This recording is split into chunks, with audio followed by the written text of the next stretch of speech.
a great time though. Hi y'all. Hey. Hi. Okay, this is me facilitating group number 4. Good. This is not group number 4, but this is group meeting number 4. So yes, what would we like to talk about today? Like what caught your eye from the reading, or what we talked about in class, within the group dynamic, or like how we're conducting ourselves in roles, and are there roles that are like we fitting into somewhat of a sort.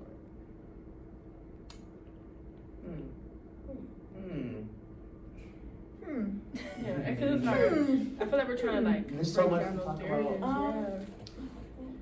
Like, because before we were given like this, like even like before this class in general, like in life, we're given this a certain type of structure of how we're supposed to perform in a group, like playing into people's strengths, you know, meeting people where they're at. But I feel like breaking that down in this class and giving everybody an important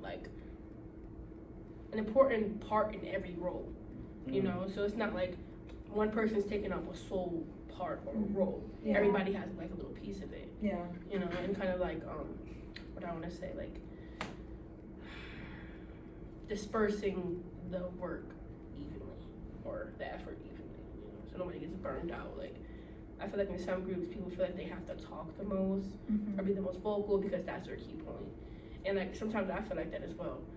And now that I'm facilitating and I'm kind of trying to take a little step back, like I have to gravitate towards the group, knowing that y'all are a little bit tired, we're a little murky. Like I want to have like a higher energy. I don't know if that's my group role. Like, what do we think our roles are? Like, some people talk the most, but some people ask clarifying questions. Like, with Jocelyn, like she was mentioning, and while we were sitting right here, there's always like an area of interest where somebody says something, and we're like, oh, that's extremely interesting. I didn't know about that. Like, trying to get a different perspective on it or something. I'm not gonna lie, didn't do the reading. Don't know what we're going to talk about with the reading. But did anybody do the reading? The change working groups. and stuff. Change. Yeah, that's what I focused on my Me too. little Discussion. thing. Yeah. What did you find anything interesting from it? Any takeaways? I think the thing I was looking at it again because I was like, I don't what was know. I talking about? I think just like the theories, like the installation of hope or the universal, I say it wrong all the time. You know that word. Yeah. Universal. Yeah. Universality. Universality? I don't know. Universality. Is that right? That sounds clean. That sounds better than what we were Is that saying. right? I thought that was Saying wrong. it. Universality? Yeah. Am I saying that right? It sounds right. Yeah, Okay. Sure. Yeah, it's just so. Yeah, it's something I saw that was in the reading, because it was talking about, it was the different, I hope it was the right part of the reading, where it like listed different kind of thing. Does that sound right to people? Yeah. Where I want to make sure it like sounds like Yeah. I did read the right thing. Where like kind of it had like the title of something and listed something in a little blurb and just kept going about like different things within the groups. I just can't remember the overarching like thing. I keep on That. Yeah, but one of them was about perspective, and all I do is talk about, I feel like, perspective because it just plays a big role into like the things that like, I don't know, just shape entirely how I view everything. And that goes for everybody, but like I regularly take a step back and just think about others' perspectives a lot. And so I had like in the discussion post I had made a note of that, and I was just like how important perspective is within a group setting and how listening to other people can shape your perspective or like shift it to something different, because I've experienced that within this group, also in other groups, and I've said this before about Liasia. With Liasia, because just like hearing like you speak about something is something like in a way like I never thought about it from like a completely different perspective. I wouldn't have known otherwise. So that is something like I really value, and something that I took away from that was perspective. And I said it went hand in hand with something else. I gotta look at the thing, but it was something, I don't know, it was one of the other points that's in there. I agree with that a lot. And one of the things that I talked about that's in the Change Working Groups handout in my thing was universal perspective. And like from what you were saying, like I totally agree that like it gives you a whole new outlook on certain things and like certain topics. And what I found was interesting about this is like this even gave me a different perspective on perspective, but it's like really talking about how group members can have kind of like internalizations, like just like from their entire life course, like you start internalizing things throughout your life, and some of these like beliefs may be like inaccurate and they might be hurtful to like an individual. And so when working in a group, it can be interesting having these new perspectives because it can kind of change that kind of narrative for yourself. And I thought that was really interesting. And I also think it's kind of hard to do that in some ways, because I don't think, especially in this group, I don't think we really want to, you know, try and tell someone to think differently or whatever it may be, but I think it just already opens up the gates to think differently. And like, how do you think about people that grew up thinking certain things and they don't want to change their ideologies? Like, sometimes, like, racism is, not even sometimes, racism is enrooted.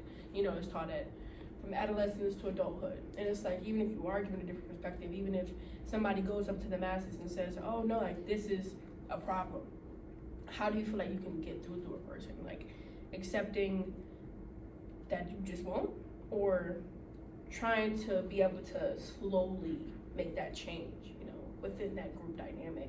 Maybe meeting with them slowly, little by little, gives them a little bit of more like acceptance to your narrative, whether you're accepting the others or not, you know. That's really interesting. That's a really interesting way of looking at it. Oh, Because I feel like that's so true. I feel like there are plenty of people. I think we're in a different field where we're a little bit more like open to understanding different, like how we can change and just how important that process is. But you're so right. There are so many people who will not change their ways of thinking and kind of live in a world where it's the way that they were brought up and the way that, you know, certain aspects of their life have like taught them to live a certain way. They're not going to change that, which is interesting thinking about working with them in groups. Yeah, like for that as well, it's interesting because how they're raised, but it's also like the role in which you find yourself in your family and like how you view, like if it's your mom or your dad that like has those views but they love you, it's like, so you're like, oh well, they're not a bad person, like so I can't, like I'm gonna have the same views as them, like you can also be your own person, choose to not, but if your house is like raised where it's like that's like looked down upon, some people respond to that with like rebellion and other people don't. Other people just go along with everybody else if they see that that's what they align with. And so if you look at like a mom or a dad situations, like those are their views, you adapt their views because you don't see them as bad people because they love you and they still like love like different things and they show they care, but they just don't, they're kind of, I don't want to say they're bad people in that way, but it's like they're racist, you know, but you don't want to believe that's a bad thing because you don't view them as bad people. So I think it's hard to change your views in that way at that point because you're like, well, they're not bad, so that doesn't make me bad for like thinking this. And when you've grown up and those are the only kind of views that you've only been around, then I feel like it makes it harder to like stray away from them and like see something else, especially environment as well. So the role you have in your environment and how and where you're raised, like I know my town specifically is like there's not much diversity like at all. So like coming to Southern was a huge thing for me because there's a lot of diversity here, something I truly value in the major that I'm in especially, but I can see how like challenging that would be for somebody else that's like not used to that and like very like, I don't know, just like confusing, but it's also, it poses like that challenge, like okay, well it's gonna challenge like kind of your beliefs and see like, okay, do you still believe this? Like now being involved with like others of like other races and things like that, are those still beliefs that you carry? Like do you still, you know, see that? So I think it's up for like environment and how you're raised, sure, but also just like human experience. I really want to underline environment, and that I think that's so huge. Like, because I grew up very similarly, very predominantly white town, and I don't think other people in my school really, like in high school, middle school, really understand still, probably. I lived in Miami for a period of time,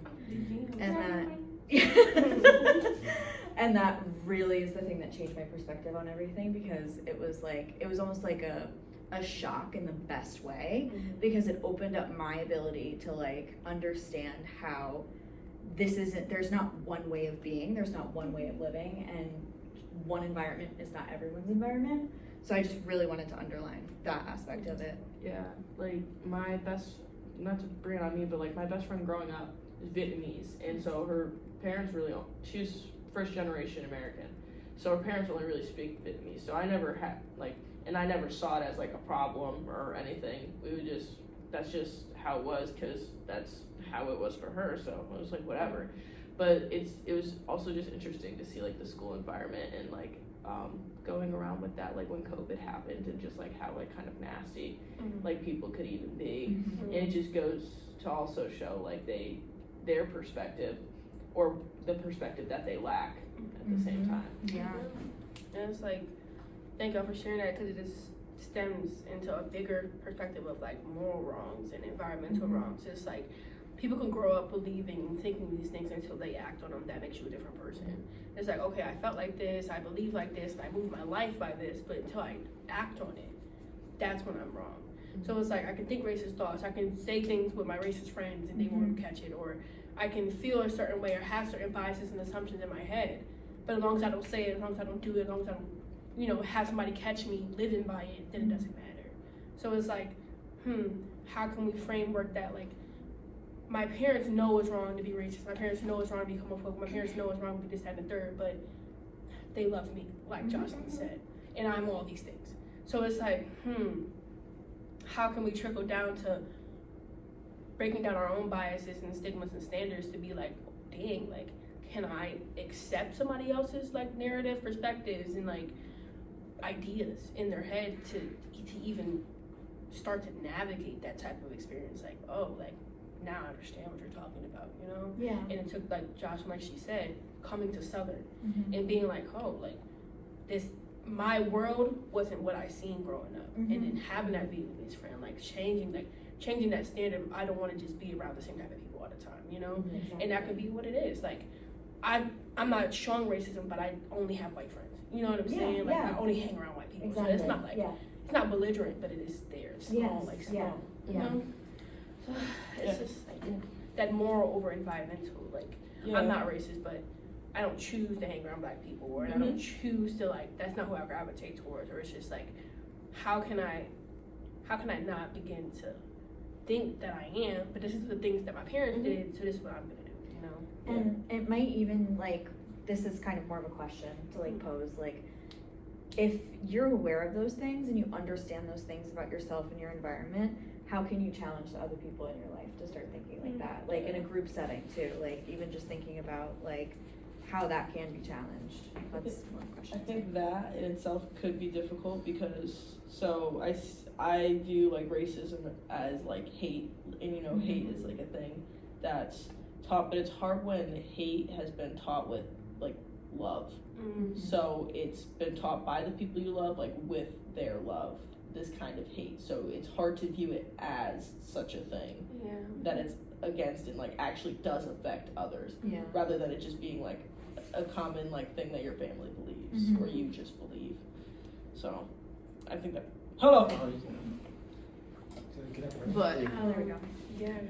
yeah, I think that's difficult in itself as well. I feel like I could bring my own experience, I guess. My grandfather was very racist, unfortunately, and that like led down to his children, like my father, my uncles. And it's really complicated because I'm also half Puerto Rican and my mom's brown, like she's kind of brown. And it's hard because, like Jocelyn was saying, like it's passed down with love. And like I think for me, like a way that I challenge it is I stop. Like I stop it. Like I don't take those beliefs. And I just I don't know, like I think we've discussed this a lot of like just not understanding how someone can do something, because that means you're not that way. Like, you wouldn't think like that, you wouldn't say that or do something. Like, for me with racism and stuff, I don't get it. Like, I've never been able to understand it. Like, just being hateful, because that's not me. And I'm sure a lot of people do feel that way, but I don't know. It's so complicated, especially when it's like so deeply rooted. Yeah. And like, it's like, I don't fully know, like, if a family member makes a comment, what can I say? Like, what can I do? Like, are they gonna outcast me because I'm different? And like, they're all white and I'm half Puerto Rican, like, what's It's like that the gonna do? rebellion aspect of it. Yeah. It's like, so it's either you choose to go along with it or you rebel. Yeah. Yeah. You're the black sheep of the family. You're isolating yourself from like all you know because you want to change the dynamic of the group. Yeah. You know, Yeah.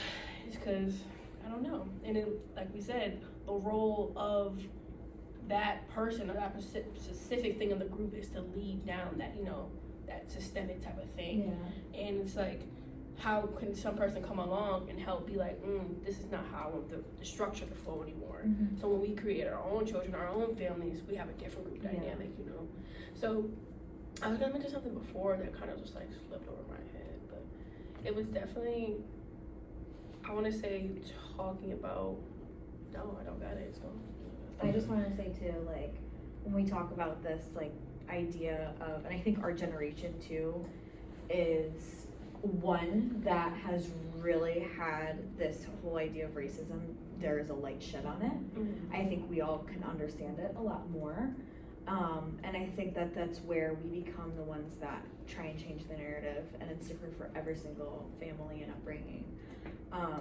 But one of the things that I think about is how uncomfortable is that for our generation to have to look back on years and years of, you know, families having this way of thinking and then being the one to try and change that because you become the rebeller and you're looked at like the black sheep. And I think that that's like very interesting, just trying to bring new perspectives to families and to life. Yeah, I don't know. No, like real. Because even like what they touched about in our first class, and how like the professor, even though he mentioned like they're rooted in racism and they're systemically not justifiable, but they were big efforts of history. And it's like throughout your history within your family, your timeline, whatever, they obviously have come from a place where it's like small drifts have happened for them to not be as hateful as they could have been, you know, because there's still some families that are lynching, KKK, riding like cowboy, like redneck, I want to kill black people, you know, so like something had to arrive for them. Something was probably the Shelby later, like 400 years ago, like, no, I don't really like that, you know, and it was somebody changing that dynamic. So us being able to do that now is changing history for the future. So I guess we're setting history, I guess. Like, No, I love that. I love looking at it like and that. it is. Yeah. Like Gen Z constantly sets history because we are able to make that change just by how many of us there are, how much access to resources and like networking and us being able to fully see it in a broad perspective. Because before, like with our family or with our parents, it was just things they were able to see instead of things that were happening to the mass majority of people. Like, I don't see racism in my town. I don't see nobody getting segregated against in my town, so it doesn't matter to me. But when we're able to see it 1,500 miles away, 1,000 miles away across the country, it's like, dang, like these things happen locally and nationally, you know? So how can we make the change? Exactly.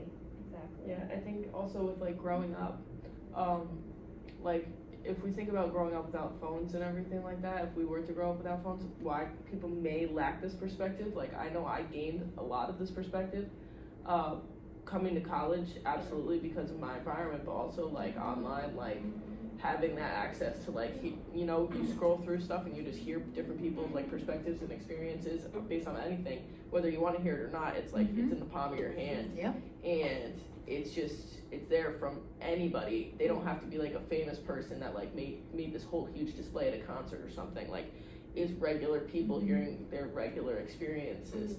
And that also just like really shapes your views and like your beliefs and everything on that too. So I think about like how older generations probably, like if you think about it, if you just grow up always in the same town and you have like no phone, no like exposure to anything outside of it, you're kind of stuck in those views in a way. Like, yeah, you're still exposed to like new people, you start a new job in the same town, whatever, but like unless you like move away or you go to college or you go somewhere that like then integrates like different people, you might just be stuck with like the same kind of like beliefs Yeah. or Yeah. ideas that you've always had and they're never challenged. I feel. So I'm wondering if like technology kind of plays an aspect in that, because like in the first class we watched how like it wasn't really natural history, it was kind of like Forced. it was forced history That's what that they were like subtly like trying to spread hate, and the guy admitted it in the video. And I wonder if like back then like maybe they had the TV or the radio and like it was exciting to like use the technology and be like, yeah, I'm gonna believe that, like what they're saying on the TV, because it wasn't in their palm. Like, yeah, it's in our palm all the time, it's easy to be like, oh, we have to whatever, fact check like it. whatever, And you know, some like people who don't. cares? Mhm. But they couldn't do that back then. Yeah. Like it was just, it seems like almost gullible in a way. Mhm. Like we're not Propaganda. really like that Yeah. anymore.